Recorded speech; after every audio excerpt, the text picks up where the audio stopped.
कहानी दाढ़ी पकड़ने की सजा।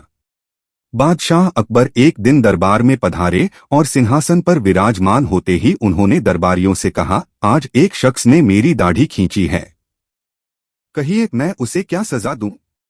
यह सुनकर सभी दरबारी हैरान हुए और सोचने लगे कि किसने ऐसी गुस्ताखी की। आखिर किसकी मौत आई है जो ऐसी जुर्रत कर बैठा। वे परस्पर कानाफूसी करने लगे। थोड़ी देर बाद एक दरबारी बोला, जहांपना, जिसने ऐसा दुस्साहस किया है उसका सिर धड़ से उड़ा दिया जाए। दूसरे दरबारी ने कहा, मेरी राय है जहांपनाह की ऐसी गुस्ताखी करने वाले को हाथी के पैरों तले कुचलवा दिया जाए। किसी ने कहा उस पर कोड़े बरसाए जाएं, किसी ने कहा कि उसे जिंदा दीवार में चिनवा दिया जाए।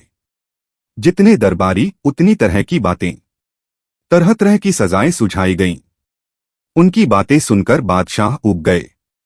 अंत में उन्होंने बीरबल से कहा, बीरबल तुम क्या कहते हो? हमारी दाढ़ी खींचने वाले को हमें क्या सजा देनी चाहिए? बीरबल मंद मंद मुस्कराए और बोले, जहांपना, आप उसे प्यार से मिठाई खिलाइए, इस अपराध की यही सजा है। बीरबल का उत्तर सुनकर सारे दरबारी चौंके और उस अंदाज में बीरबल का चेहरा देखने लगे मानो वे पगला गए हों। जबकि बीरबल के उत्तर से खुश होकर बादशाह ने कहा, वाह वाह बीरबल, तुम्हारी बात बिल्कुल सही है, लेकिन यह तो बताओ कि मेरी दाढ़ी किसने खींची होगी? बीरबल ने कहा, जहांपना, छोटे शहजादे के अलावा ऐसी हिम्मत कौन कर सकता है? उसने तो प्यार से ही ऐसा किया होगा, इसलिए उसे सजा में मिठाई खिलानी चाहिए। बीरबल की बात सही थी।